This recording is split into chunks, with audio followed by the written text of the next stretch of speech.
এখন আমি রান্না করছি, আজকে ডিম কড়াই ভাজছি। যেহেতু আজকে নিরামিষ, আমাদের শনিবারে নিরামিষ খাওয়া হয়, আজকে ডিম কড়াই ভাজছি। আর এখানে মুগের ডাল হচ্ছে, এই দেখো বন্ধুরা, এই মুগ ডাল করছি কড়াইশুঁটি দিয়ে মুগ ডাল আর ডিম কড়াই। আগে থেকে আমি মশলাটা বেটে রেখেছিলাম, এই শিলনোড়ায় বেটেছি। মশলাটা শিলনোড়ায় বাটলে তো তরকারিটা খেতে ভীষণ ভালো লাগে।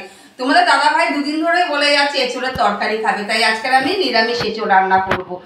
আদা, কাঁচা লঙ্কা, টমেটো, শুকনো লঙ্কা আর ধনে জিরে ভেজে বেটে রেখেছি।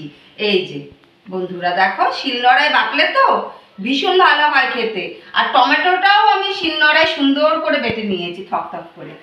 আর এখানে যেহেতু আমি নিরামিষ এঁচোড় করবো, তাই আমি একটু বাদাম আর টক দই বেটে ভালো করে দেখো ফেটিয়ে রেখেছি। বাদামটা বেটে নিয়েছিলাম আর টক দইটা এর মধ্যে দিয়ে ফেটিয়ে নিয়েছি ভালো করে, তাহলে এটা ভালো লাগবে। নিরামিষ এঁচোড় তো এই মশলাটা দিলে ভীষণ খেতে ভালো লাগে, সেন্টটা না চলে যায়। গোটা গরম মশলাটা নামানোর আগে দিলে খেতে ভীষণ সুন্দর লাগে আর সুন্দর একটা গন্ধ বেরোয়।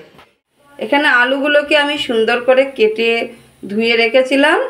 আর এই দিকে দেখো বন্ধুরা, আমি এঁচোড়গুলোকেও ভালো করে কেটে ধুয়ে পরিষ্কার করে সেদ্ধ করে রেখেছি। হয়ে এসেছে, এই দেখো সুন্দর করে আমি আগে থেকে সেদ্ধ করে রেখেছিলাম বলে এঁচোড়টা বেশিক্ষণ লাগলোও না, কিন্তু সুন্দরভাবে সেদ্ধ হয়ে গেছে। তা আমার এখানে অল্প জল দিলেই হয়ে যাবে, বেশি জলও দিতে হবে না। অল্প করেই জলটা দিচ্ছি আমি, যেহেতু আমার এঁচোড়গুলো কষানোর সঙ্গেই আমার সেদ্ধ হয়ে গেছে। এবার ভালো করে ফুটলে এটা গরম মশলা আর একটু ঘি দিয়ে নামিয়ে দেবো।